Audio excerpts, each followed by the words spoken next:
Greetings to everyone out there in the NoDQ galaxy.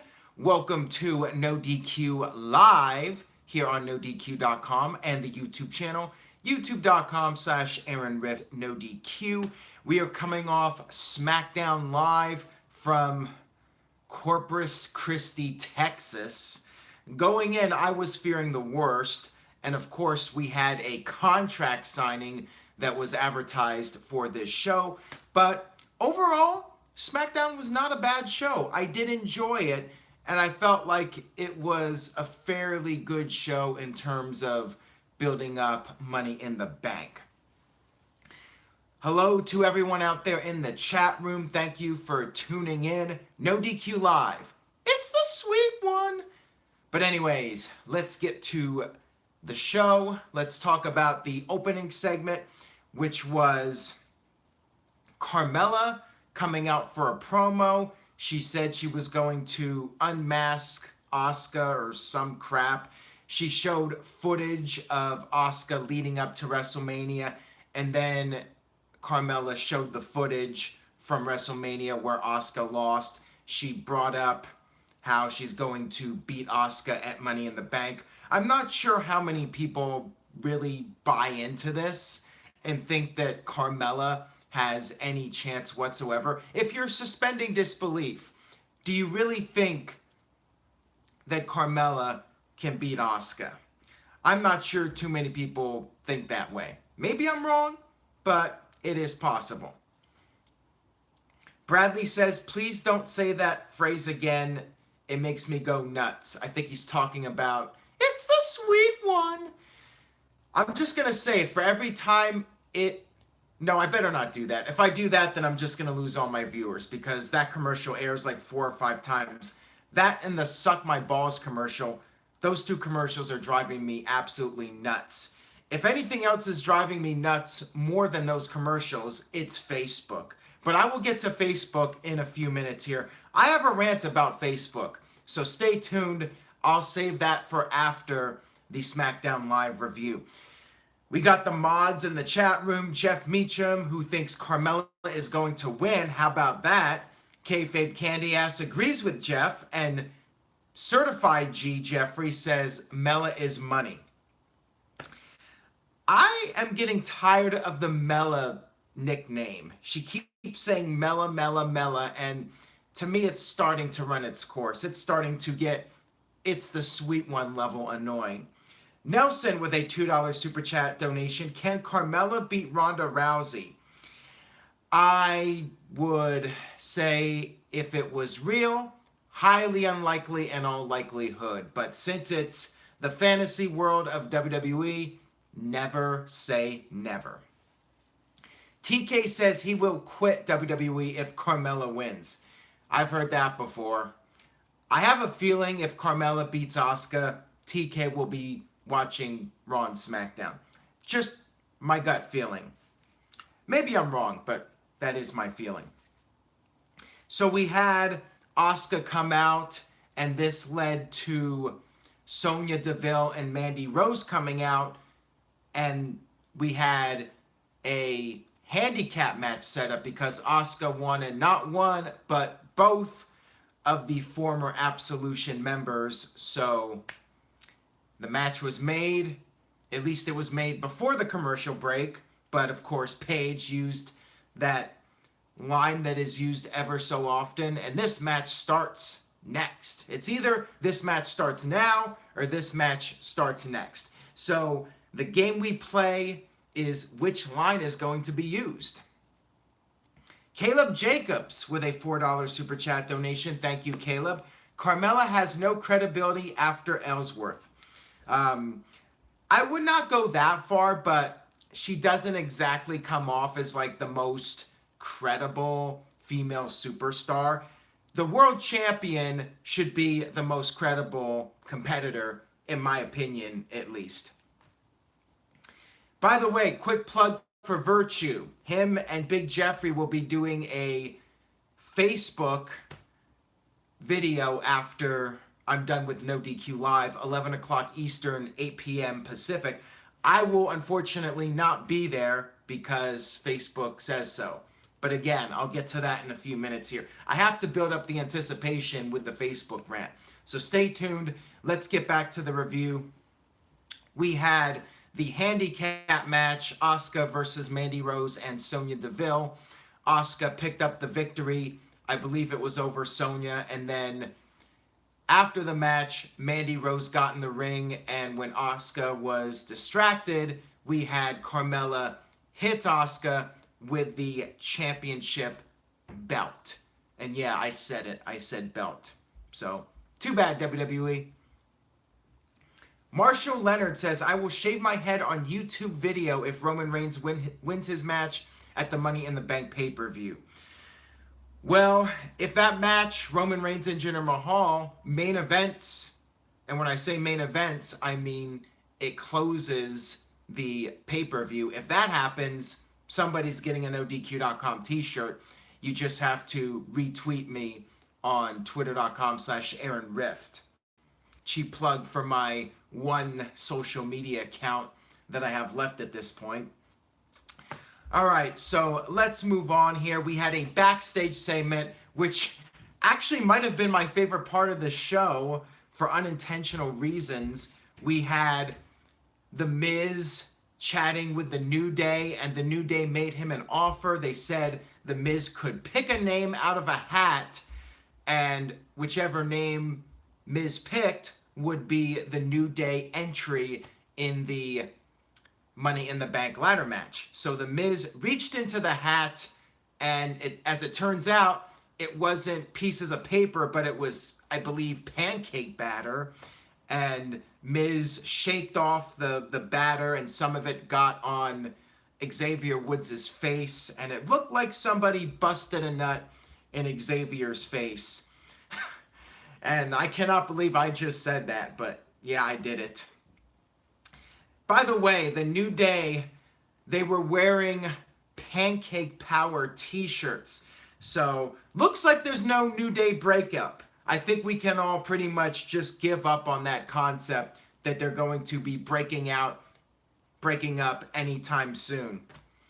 Sadly, I don't think they're going to be breaking up when they just had a new t-shirt made.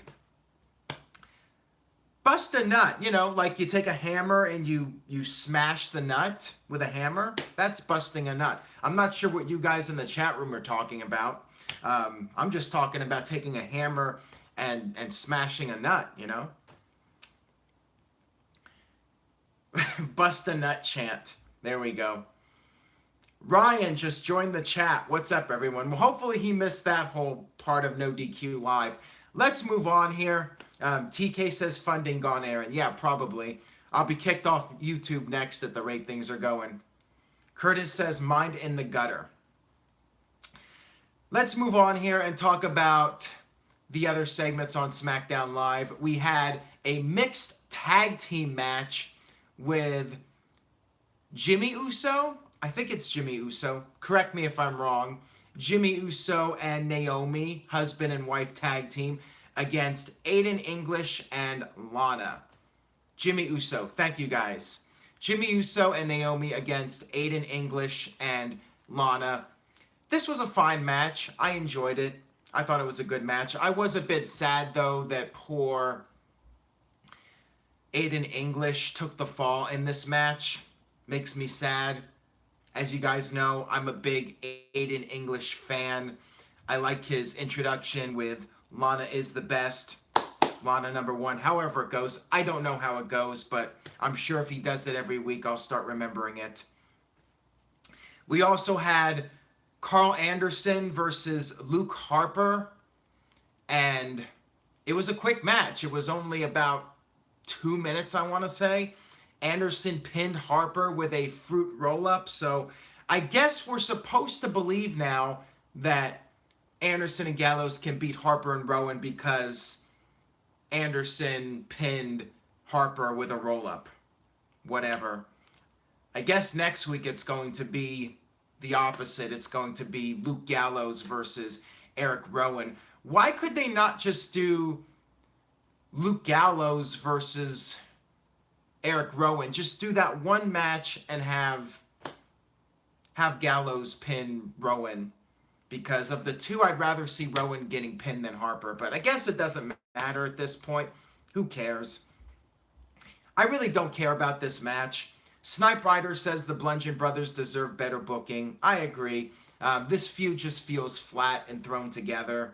Not really digging it too much.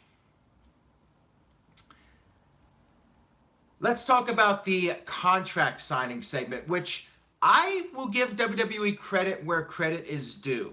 I like the fact that they changed it up. If you're going to do 2 contract signings in 1 month for 1 pay-per-view, at least change it up.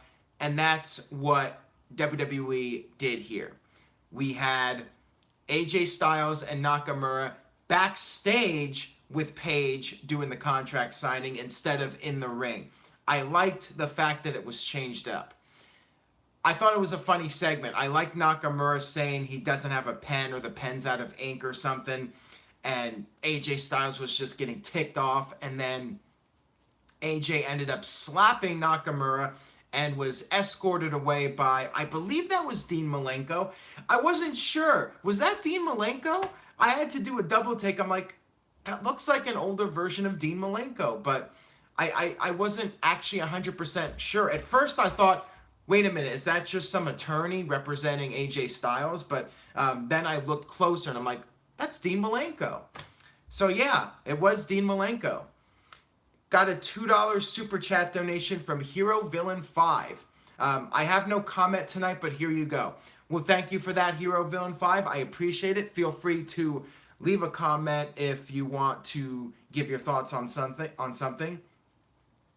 Mike B left a $5 super chat donation. Sean's view doesn't get kicked off YouTube for all the BS he puts out there. You'll be fine, bro. Thanks for accepting me on Facebook. NoDQ is the best. Well, thank you for that, Mike B. I appreciate it. I do appreciate the fact that YouTube has kept me on board for all these years after being on YouTube for 13, 14 years and providing a lot of content for YouTube. I'm glad that YouTube has kept me around and has been paying me over the years. That is appreciated. So even though I talk smack about YouTube, they've been cool to me. Facebook, mixed feelings about Facebook, but again, I'll get to Facebook here in a few minutes. I know some of you are just dying to know my thoughts on Facebook, but I will get to that soon. Zo My God Ruler just left a $2 super chat donation. I hope this is the last Styles versus Nakamura match. It may be, it might not. It's hard to say at this point. I could see Nakamura possibly winning the title. Maybe they could do some kind of clever storyline where Nakamura has a clause in the contract, and because AJ was so frustrated, he stormed off without really paying attention to the contract. And maybe that was Nakamura's plan, and Nakamura has in the contract that there's no rematch clause in the fine print. That might be a little interesting storyline to end the feud, and if Nakamura won the title, AJ could not get a rematch. That might be a nice way to go. What do you guys think about it? Anyways, I did enjoy the contract signing segment. Curtis Butler says, no Daniel Bryan tonight. Yeah, no Daniel Bryan, although I'm assuming he did a dark match. I don't know at this time, but maybe he did appear off camera. There was a promo by Big Cass to set up Money in the Bank. And this is another thing I liked about this show, too.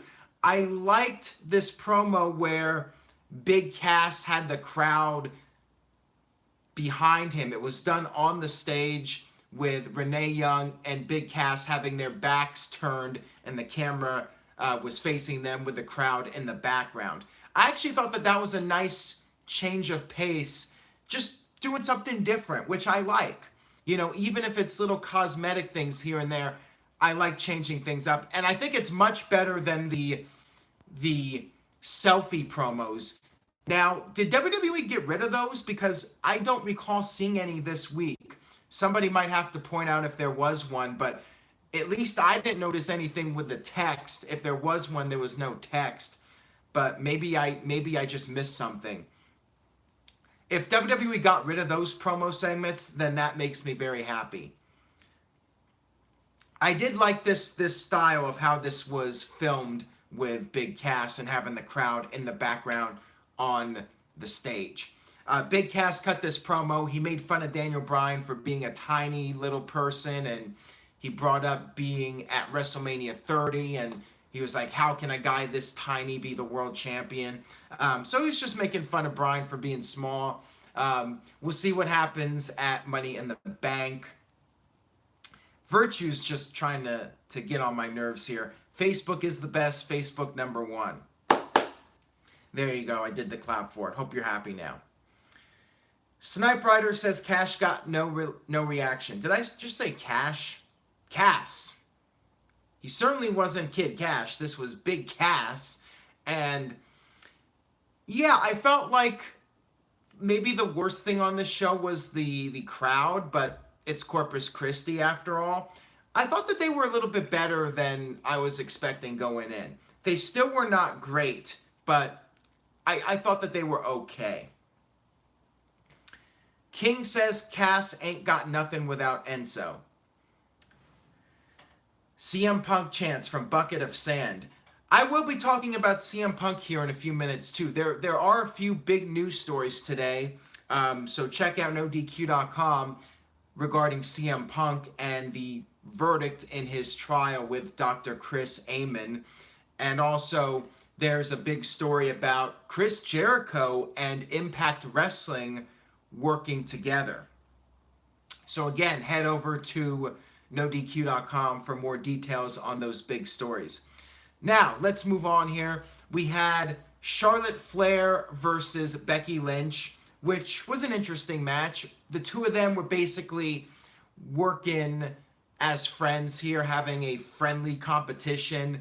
There was a spot where they both went for a big boot and grabbed each other by the legs, and they both let go at the same time on the count of 3. So it was a very friendly match here. And Charlotte was up on top. She went for the moonsault. Becky Lynch got her knees up and then put the disarmor on, and there was a tap out. Charlotte tapped out to Becky Lynch. I was legitimately surprised. I'm happy that Becky finally gets a big win here. The question is, will she actually win Money in the Bank? That, I don't know. I'm still going to... My tentative prediction right now is Natalya, unless Natalya gets pulled due to this injury storyline. So who knows? But next week, we'll be doing our predictions for Money in the Bank, and I'll give my final prediction then. I'd like to see Becky win, but I'm not going to get my hopes up on that. I am glad she got this win, though. As Hero Villain 5 says, and I'll go ahead and read off his comment since he did leave that super chat donation. Nice to see Becky Lynch win for a change. Carbon Silk Thread says, I will be pissed if Charlotte takes the Money in the Bank. King says Becky needs a heel turn. Well, somebody on Twitter mentioned that Becky Lynch and Charlotte, I think it might have been Caitlyn on Twitter, mentioned that Becky Lynch and Charlotte could possibly have the Sasha Banks Bayley storyline, but WWE could do it right this time and turn Becky heel. I like it. I would like the idea of Becky maybe winning Money in the Bank and cashing it in and going heel. But I say that about a lot of people. I don't know if it's going to happen or not.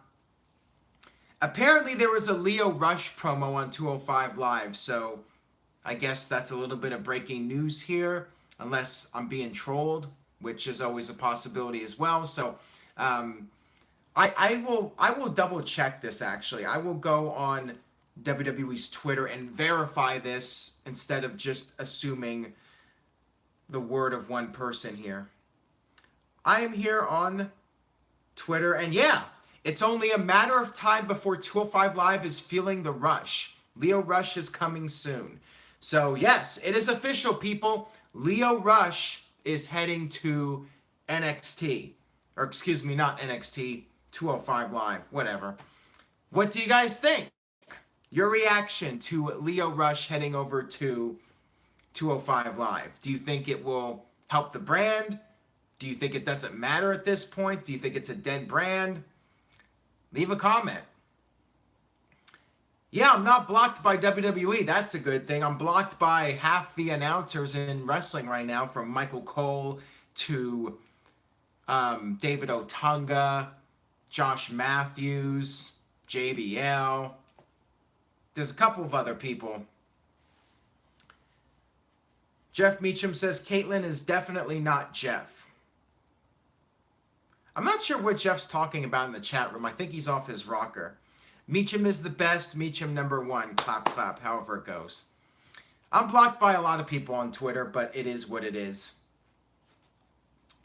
So let's move on here and get back to SmackDown Live. We had the main event segment. And by the way, remind me if there's something I'm missing here. We had the New Day in a 6-man tag team match against Rusev Day and Samoa Joe and The Miz. Good match. I actually thought that this was a very solid SmackDown main event. I like that one spot where Kofi was going for this springboard move and you had The Miz in the ring. It looked like Kofi was going for The Miz, but then he went backwards. It was kind of like, I think the announcer said it was an optical illusion. He went back to the outside to Samoa Joe. I thought that that was a really cool spot. I thought that that was awesome. And overall, I really enjoyed this match. I thought it was a good ending for SmackDown, even though the New Day won. Yuck. And it involved pancakes with the finish. We had, I believe it was The Miz with the pancakes. He threw the pancakes, but he missed and hit Samoa Joe and Rusev. They were not happy about being hit with pancakes, so they took off. They left Miz high and dry, and New Day got the victory over The Miz. Apparently, Jeff Meacham is having a few alcoholic beverages and writing messages in the chat room right now. So if you guys are watching live, well, actually, if you're on demand, you can see the chat room messages. So Jeff Meacham, everybody, he's having a good time in the chat room, making it very entertaining for the people. All right, so I think that was SmackDown. Oh, Andrade Cien Almas had a backstage segment with Sin Cara. Sin Cara was talking with Selena Vega, and we had Almas lay out Sin Cara. So next week, I believe, it's Almas versus Sin Cara, and that's going to be, I guess, Almas's first feud, if it's really going to be a feud. My guess is he'll beat Sin Cara, and that will be the end of it, but maybe Sin Cara wins by DQ or something. Who knows? I'm really not sure at this point. Zelina Aaron. Who's Zelina Aaron? I have no idea. I did talk about the contract signing. There was no Jeff Hardy on this show, no Daniel Bryan on this show. Zo My God Ruler says, I avoided the last couple of weeks, so no need to be drunk. Drone Videos Baltimore says, Leo Rush also apparently lives in the same complex as EC3. Bootleg Joe says, I will have a beer for you, Mr. Meacham. Matthew Sullivan says, who the hell is the United States champion right now? That would be Jeff Hardy. Hero Villain 5 says, does it really matter if those announcers blocked you? No big loss. I'm not losing any sleep over it, but it's funny because I almost never at anybody on Twitter. So what it means is a lot of these guys, they actually search for tweets about themselves to see what people are saying about them. And apparently the stuff on NoDQ.com just rubs them the wrong way. And I guess they don't like being criticized. It's funny, the people that block NoDQ.com, I feel are the ones that just don't like criticism. I don't know why CM Punk blocked NoDQ, because I have rarely talked negative about CM Punk. You guys would have to tell me, when did I ever say anything bad about CM Punk? I've always praised CM Punk. He helped NoDQ.com immensely when he did that pipe bomb promo. I've always praised CM Punk. So I don't know why he blocked NoDQ. Maybe he just doesn't like internet wrestling sites, period. And he just decided, I'm going to block every single one. Who knows? But I've always been positive towards CM Punk. Speaking of CM Punk, the trial reached a verdict today. CM Punk versus Dr. Chris Amon. Amon had wanted something like $4 million. I thought it was $1 million, but today in the closing arguments, Amon's lawyer reportedly wanted $4 million, and to me that is just absurd. And I'm not really that surprised that Punk and Colt Cabana emerged victorious. Yes, it's both Punk and Colt Cabana that were on trial here. And yeah, I feel like Amon really could not prove that Punk's comments did any kind of damages. I mean, he said that his Thanksgiving was ruined, but it didn't affect his job with WWE. And yeah, there were some fans that were trolling him, but can you really sue somebody because fans of somebody troll you and bring a sign to TV that says, "Can someone check my staph infection?" I think it was maybe the testimony of CM Punk's massage therapist. She had talked about the lump that CM Punk had, which pretty much backs up what CM Punk was claiming. So I think that that might have been the turning point. We haven't really heard from the jurors yet. I'm wondering if we'll be able to hear from them in the coming days regarding why they decided to rule in favor of CM Punk. But it's good news for Punk because now he can put this behind him. He has his UFC fight coming up this coming weekend in Chicago. I will not be there for that because I will be in Chicago not this weekend, but the next weekend for the Money in the Bank and NXT events. By the way, head over to NoDQ.com/Chicago if you want to RSVP for our meetup. I wanted to do a quick plug for Bad Billy J. He just sent me these NoDQ.com action figure championship belts. There's that one. And then there's this one. And I just got, holy cow, a $20 super chat donation from Lee. Been reading NoDQ.com for the last 10 years. Just wanted to say keep up the good work and I will always be watching. Thank you so much, Lee. I really do appreciate that. And Lee, you know what? Email me, nodqmisc@gmail.com. I would like to send you one of these free of charge since you sent me such a generous super chat donation. Nelson with a $2 super chat donation. Will you watch the fight?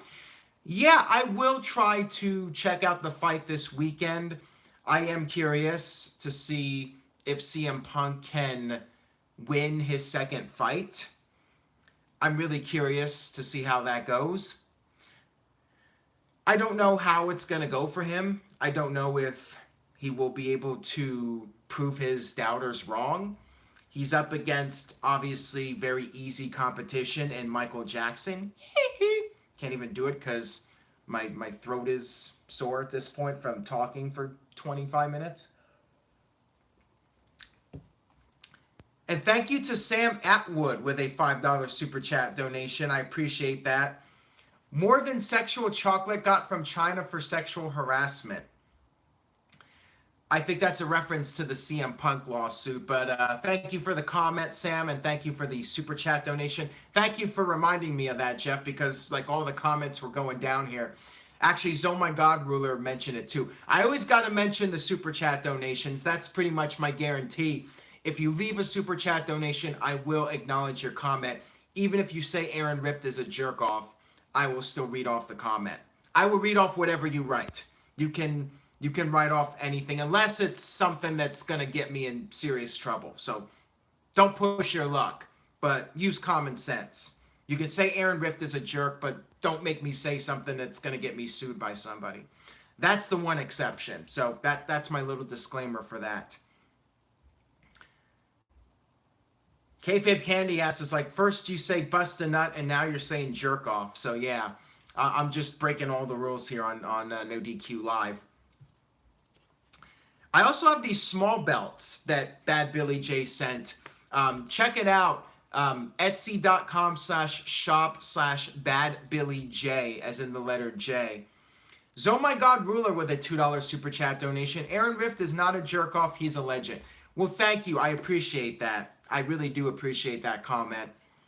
I know I'm a jerk off to some. I mean, you cannot please everybody. So these belts I am giving away. If you meet me in person in Chicago or any other WWE event, I will be giving you one of these belts free of charge. These are not for sale. These are ones I'm giving away. The larger belts I will be selling $10 a pop. Email me nodqmisc@gmail.com for more info on that. I have two different colors here. There's this one, and then there's this one. Again, email me nodqmisc@gmail.com for ordering information. Big G, Certified G, Jeffrey left a $2 super chat donation. Proud to be a NoDQ member. Everyone does hard work. Well, thank you very much for that, Big G. I appreciate that. I would say spread the word about my Facebook account, my new page, but I don't have a page. So there you go. Let's talk about Facebook. Actually, wait. Before Facebook, I want to mention Chris Jericho and Impact Wrestling. So one more thing here before I talk about Facebook. Mike Nixon says, keep up the great work, Aaron. Your content is the best. Been watching for over 10 years, bro. Well, thank you for that, Mike. I appreciate that, too. I'm glad that you guys have been supporting the website for that long. It is much appreciated. And just please keep spreading the word. Tell a friend. Tell people to follow Aaron Rift on Twitter or Instagram. And that's about it. But anyways, Chris Jericho announced today, and you can read details and check out the video at NoDQ.com. Chris Jericho announced that, actually, hold that thought. Boston Punk with a $2 super chat donation. Cheap plug, of course, for the NoDQ.com Instagram, Instagram.com/NoDQ.com. So check that out as well. That is the unofficial NoDQ.com Instagram page, but I think I do have access to that since I recently posted a video, and somebody's getting on my nerves. So I'm a jerk off as far as A Manalo 20 is concerned. Oh my God, get to the effing story, dude. All right. Chris Jericho announced today that Impact Wrestling will be on the Chris Jericho cruise. So yes, Impact Wrestling and Chris Jericho are finally working together in some capacity. What does this mean? Will this open up the door to Chris Jericho potentially appearing on an Impact Wrestling show? Stay tuned, I guess. Chris Jericho and Don Callis, of course, are close friends, and nothing would shock me at this point. I could see Chris Jericho doing it as a favor for his buddy and maybe just wanting to help Impact grow. It'll be really interesting to see what happens. I mean, there's the story that Jericho originally pitched NXT for the cruise and WWE turned it down. So is this Jericho's way at getting back at WWE? Will Jericho have heat with WWE? I don't know if he will. Even if he goes to Impact Wrestling, I don't know if he will. I mean, what do you guys think? Do you guys really think Jericho could move numbers in Impact Wrestling? See, I have my serious doubts that he could move numbers, just because I feel like the Impact brand is so severely damaged. I don't think there's any point of return. But anything can happen. Jeff, yes, it's true, Kurt Angle moved numbers, but that was 2006 when Impact still had a rabid fan base and still was moving upward. Impact Wrestling has gone down.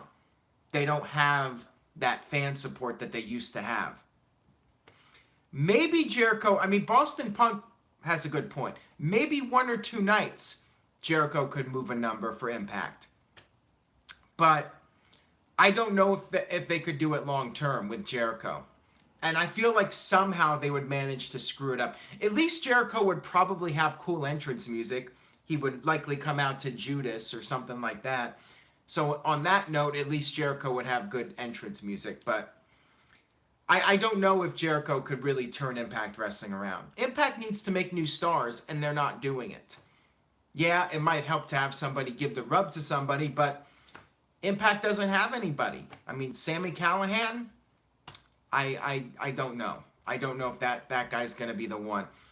Lee, the email is nodqmisc@gmail.com. And that's also for anybody else that's interested in purchasing a NoDQ action figure championship made by my good friend Bad Billy J over at etsy.com/shop/badbillyj.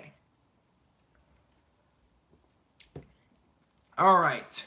Nelson left a $2 super chat donation. Who is the top TNA wrestler right now? Austin Aries? I'm not sure who else I would go with at this point. I would go with Austin Aries. But anyways, all right. So Facebook. I do not have a Facebook account right now. I don't know if I will have one tomorrow or next week or anytime soon or ever again. Facebook, they locked my account today and they emailed me. They actually did not email me. I found out by just trying to go to Facebook, and it said that my account was locked because I need to verify my age. Apparently, there is doubt that I am 35 years old. Facebook doesn't buy it, so they have to verify my age. I sent them my ID. I haven't heard anything since. So I decided to make a second account, a backup account, and I started having people add me, and then within an hour, Facebook killed that account. So they don't have the time to respond to my ID that I sent them, but they have time to kill my second account. So now I don't have a Facebook account. I don't know what's going to happen. I have the NoDQ Facebook page, which I spent hundreds of dollars in advertising on, which I currently do not have access to. I have the NoDQ group, which is pretty much the wild, wild west right now because I'm not there, and pretty much it's every man for himself in that group. NoDQforums.com, cheap plug, I guess. I got a lot of spam messages from Facebook, and I was screwing around. I was responding to these fake Facebook accounts saying I'm 14 years old, and then they tried to send me Facebook calls pretending to be a hooker or something, and then I pretended to be an FBI agent. So I don't know if Facebook thought maybe I was in fact 14 years old because I wrote it in a private message and posted it on Facebook as satire. I don't know, but my guess is that's what's going on, and maybe I'll get my account back. I don't know. But apparently Facebook doesn't understand satire, but it's 2018. A lot of people don't understand satire. It is what it is. I mean, in 2018, if I can get through 2018 with at least one social media account intact, then I think I'll be pretty lucky. So yeah, screw Facebook. If they reinstate my account, great. If not, I'll move on. The show must go on. I really hope there's a new site that comes along and we can just all move on from Facebook, but I'm surprised nothing has really popped up. Not even Google could get something going. They tried to do a social media site with Google Plus, but that never really took off. Surprisingly, Google came up with something to try to compete with Facebook, and they were unsuccessful. Sam left a $2 super chat donation. What Culture Wrestling did it? Did what? I don't know what they did, but I'm sure you can clarify those remarks there. And Jeff Meacham says, as long as you don't flong your dong on Twitter, you should be good. I'm not sure who that's a reference to. Maybe it's Sean's view. Maybe it's somebody else. I don't know. So yeah, I'm off Facebook, but if you're interested in keeping up with NoDQ.com updates, of course, you can check out NoDQ.com whenever, but also follow NoDQ on Twitter. That's actually probably the best way to get updates. You can go on NoDQ.com's Twitter page, twitter.com/NoDQ, DOTCOM. Click the follow button, and then you can turn on mobile notifications so you can get updates right to your phone. That's definitely a way to get updates right away. And of course, you can follow my personal Twitter account at twitter.com/AaronRift. So on that note, I will go ahead and wrap up this edition of No DQ Live. Thank you all very much for watching. I appreciate the viewership and support. Again, NoDQ.com for all the latest regarding the CM Punk verdict, as well as Chris Jericho working with Impact Wrestling. You can email me for information about these belts, nodqmisc@gmail.com. If you meet me in Chicago, I will be giving you one of these belts if you are interested in one. Check out etsy.com/shop/badbillyj if you're interested in having your own customized belts. If you're an indie promoter, it's a great way to promote your independent promotion, and he does a great job. So follow him. Follow Jeff Meacham at nodq.com/Jeff and kayfabe candy ass nodq.com/KCA. Follow Big Jeffrey at GEOFF nodq.com/Jeff. And follow everyone else. Follow all the good people at nodq.com. The Boston Punk, Instagram.com/nodqdotcom. Letter grade for SmackDown Live before I wrap this up. I'll give it a B-. I thought it was a pretty good SmackDown. Slightly above average, but wasn't like it was my all-time favorite episode. So overall, good SmackDown. Thank you guys again for tuning in, and I will see you next time for No DQ Live.